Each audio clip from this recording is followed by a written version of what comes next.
Do you know that even as students, we have the power to influence others, even though we don't have any authority position?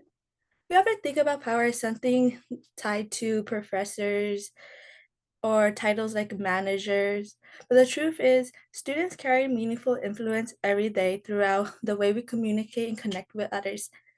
Today's I will explain the types of power that we hold as students and how leadership theory have helped me develop my leadership skill to a better capacity.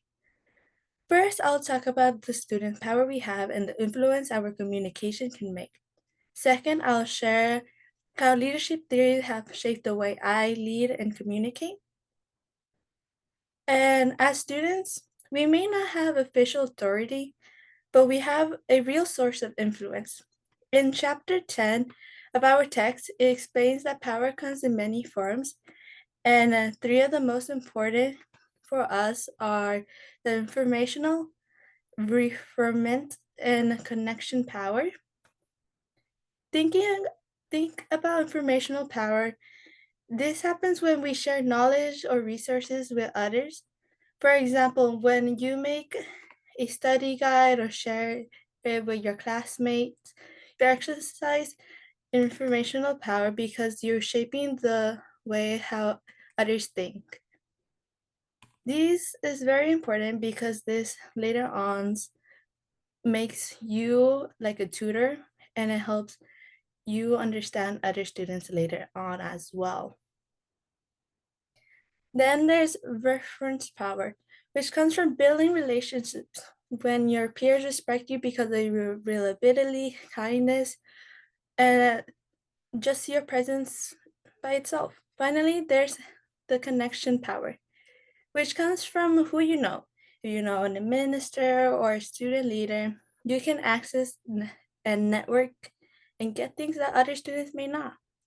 These powers are important because they build the credibility and shape how we communicate with our peers and professors, and even university staff. Whether it's helping someone succeed in class, forming a study group, or advocating for other student needs, we use these types of power every day, often without realizing it.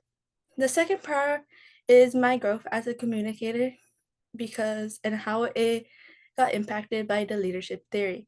Learning about them has completely changed the way I interact with others. For example, in a group projects, I now think about the McGeorge theory X and Y and how the theory X assumes uh, basically how people are naturally unmotivated and need direction, while theory Y assumes people are driven and motivated to succeed. By shifting my mindset towards theory Y, I found that treating my peers as capable and motivated encouraged better teamwork. I also use the Harry and Baxter transformational leadership theory, which teaches the leaders should adapt their styles depending on the group and their needs. Sometimes that means giving more direction, and other times it means stepping back and letting them lead. Finally, transformational leadership, which showed me that leadership isn't about control, but about inspiration.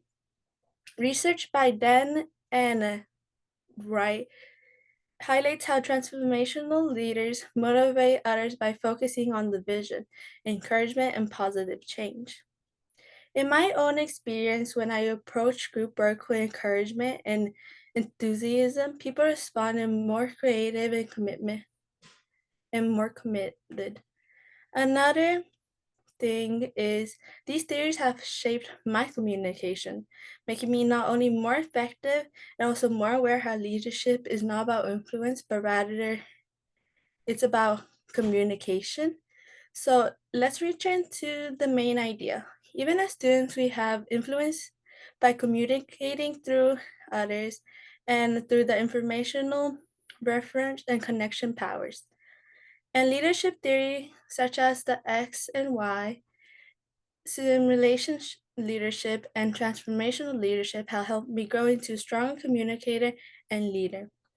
Leadership is not about titles, it is about relationship and connections and the ability to influence others. Every one of us have that right as a student and has the power to lead. Thank you.